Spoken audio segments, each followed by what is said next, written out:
রাজনীতিতে যারা পেশা হিসেবে নিয়েছে, দুর্নীতি, চাঁদাবাজি, মামলাবাজি, লুণ্ঠন, এগুলা তারা করে। আমরা বলেছি বিনা ট্যাক্সের গাড়ি আমরা কিনবো না। তৌফিক তাকে ট্যাক্স দিয়ে গাড়ি কিনবো না, তাকে রিক্সা চড়বো, এইটাও যদি না তাকে পায়ে হাঁটবো। আইন সকলের জন্য সমান হবে, বিচার আর টাকার বিনিময়ে বিক্রি হবে না ইনশাআল্লাহ।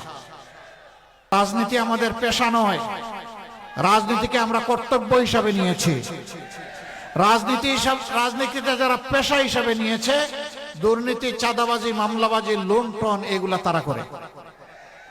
এতটুকুই শেষ না, এরা আমাদের মা বোনদের ইজ্জতটা পর্যন্ত রাখতে দেয় না।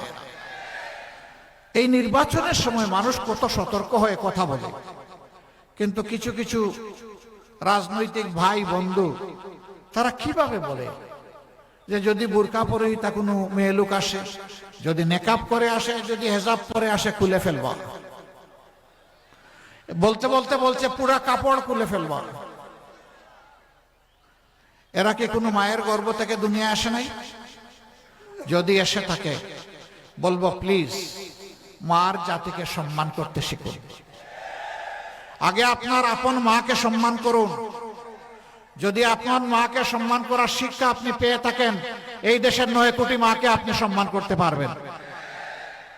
আর নিজের মাকেই যদি সম্মান করার শিক্ষা না পেয়ে থাকেন, দুর্ভাগ্য আপনার। আমরা এই ভাই বন্ধুদেরকে বলবো প্লিজ এই অপকর্ম থেকে বিরত থাকুন। যদি আপনারা বিরত না থাকেন, ভয়ভীতি প্রদর্শন করেন, গায়ে হাত তোলেন, কাপড় দিয়ে টান দেন, আমরা বলে দিচ্ছি অনেক সহ্য করেছি, অনেক হয়ে গেছে,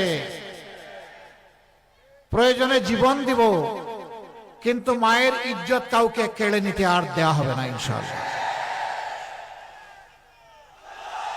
যদি বাংলাদেশের কোথাও কোনো দুর্বৃত্ত এই অপকর্ম করে, আমি আপনাদেরকে আহ্বান জানাবো, ওকে আপনারা সমুচিত শিক্ষা দেবেন, এরপরে পুলিশের হাতে তুলে দিবেন। এর জন্য কেউ যদি আপনাদের বিরুদ্ধে মামলা করতে চায়, বলবেন মামলা আমার বিরুদ্ধে করার জন্য। আমরা আশা করব যারাই অপরাধ করেছেন তারা অনুতপ্ত হয়ে জাতির কাছে, মার জাতির কাছে, 9 কোটি মা বোনের কাছে তারা ক্ষমা চাইবেন। সম্মানিত ভাইরা, আমাদের অঙ্গীকার খুবই স্পষ্ট। আমরা ন্যায় বিচার সমাজে কায়েম করার পক্ষে। আল্লাহর হুকুমের কথা বলেছেন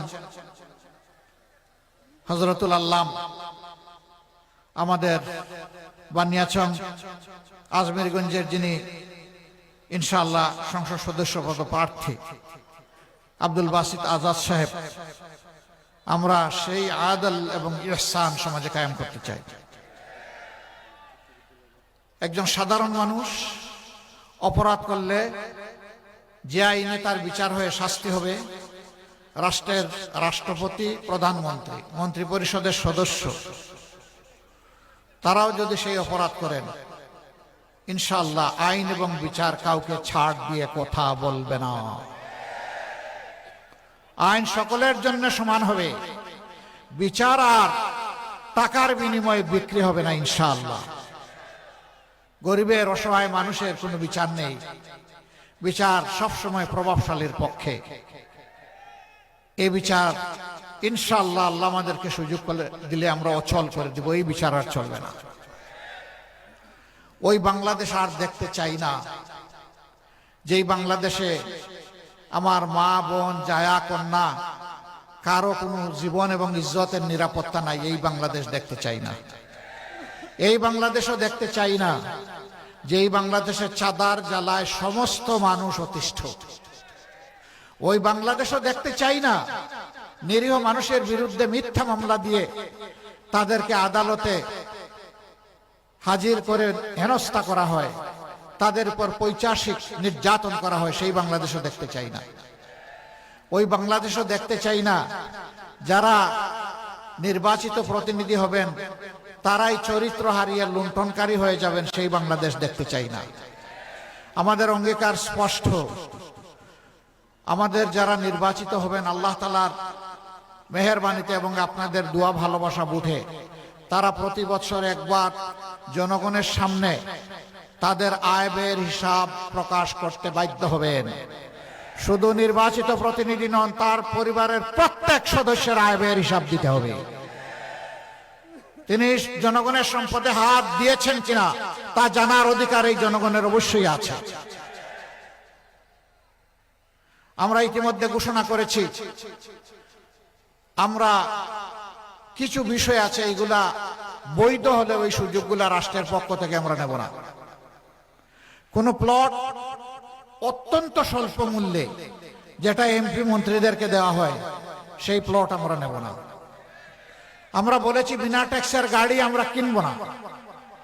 তৌফিক তাকে ট্যাক্স দিয়ে গাড়ি কিনবো, না তাকে রিক্সা চড়বো, এইটাও যদি না তাকে পায়ে হাঁটবো। কিন্তু জনগণের তহবিলের অপব্যবহার করব না। এরকম আরো কিছু বিষয় আছে যেগুলা বাদ দিয়ে চলা যায়। সাধারণ জনগণ যেভাবে চলে আমরা ইনশাল্লাহ সেইভাবে চলব। সম্মানিত ভাইরা, এই হবিগঞ্জ আমি শুনেছি এইটাও